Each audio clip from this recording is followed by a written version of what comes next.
second season of DM's Montreal Beer reviews. As I've said, I'm going to sort of separate my videos into seasons, and although I have about 20-something videos so far, from now on, from season 2 and all the following seasons, there are going to be 20 videos per season. So I decided that's the optimal kind of number, and I'll try to keep to my word. What are the new things in the season 2? Well, most of them you're going to be able to sort of pin down with your naked eye. There's nothing too vastly different from what I've done so far, but I did change a few things. I did make certain adjustments and, arrangements, if you will. The main part of the new change, new season, is the new grading scale. There's going to be a little explanation right now, because I figured some people might need this. That's why I want to avoid, trolling and stuff like that as well. Basically, from now on, I'm going to grade my beers from 1 to 5, but I will have half points. So you will going to see something like 4.5 or 5 or 3.5, but you won't see anything like 4.7, 4.1. I did consider the 1 to 10 system, not the one I had with really detailed points, but I think I'll switch to that maybe next season. So what I'm talking about is like Chad's new system. So only whole grades, only whole points, but 10 points.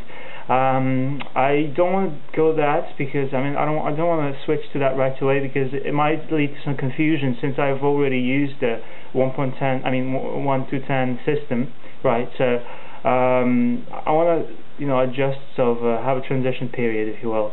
So I'll go through each point quickly, and then I'll get to the actual review, which is going to be a different video. So, coming from the head, Hound of Hell, number 1 point out of 5. It's an undrinkable kind of beer, a complete waste of money, time, or health. It could be complete rubbish, complete shit. I hope I don't get into those beers, but you never know. 1.5. It's a beer that's a challenge to drink. So it either has to lack flavor, or maybe it's too watery, bland, or just inappropriate for its style, which is also, offending.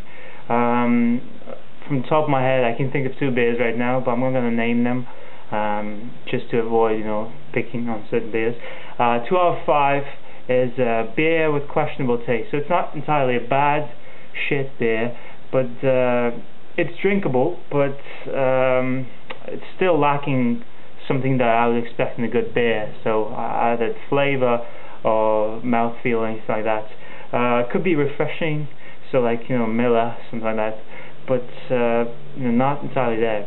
2.5 out of 5. It's a decent beer that I would probably not consider buying, because there's so many similar ones which are just a tad better.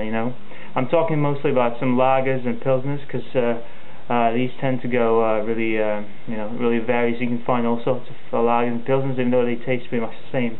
So this is slightly below average, and it kind of shows in the drinkability and taste of the beer. 3. It's sort of mediocre, but not too bad. So it could be easily confused with similar beers. Again, talking about lagers, but it could be other styles as well. Some beers are just not entirely worth remarking or worth trying them again, but they're not necessarily bad. So it's mediocre, doesn't mean it's bad. 3.5 out of 5, it's nothing too special, but it's slightly more distinctive than average. So if 3 is an average in my grade, 3.5 is slightly above average. So this is something I would choose over similar beers, and yeah, pretty much that makes it for this one.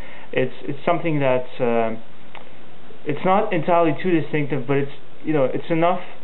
There's enough difference between this and the mediocre kind of beers.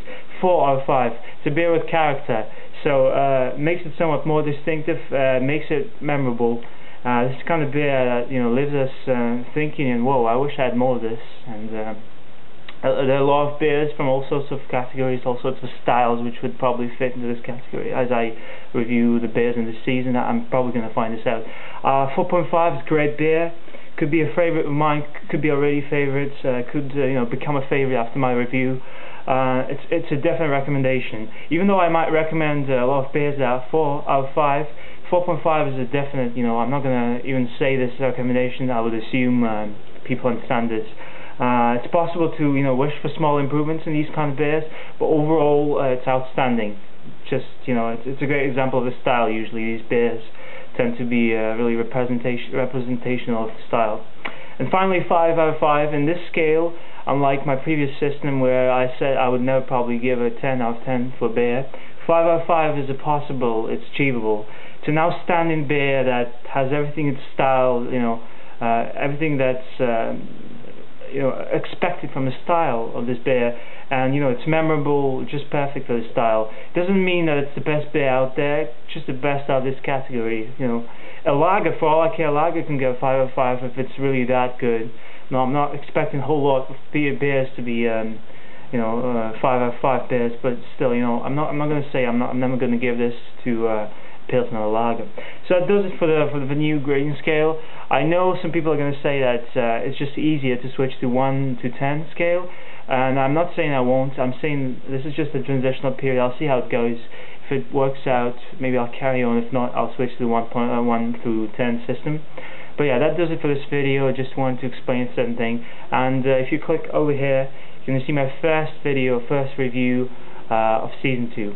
Thanks for checking out. I'll see you quite soon.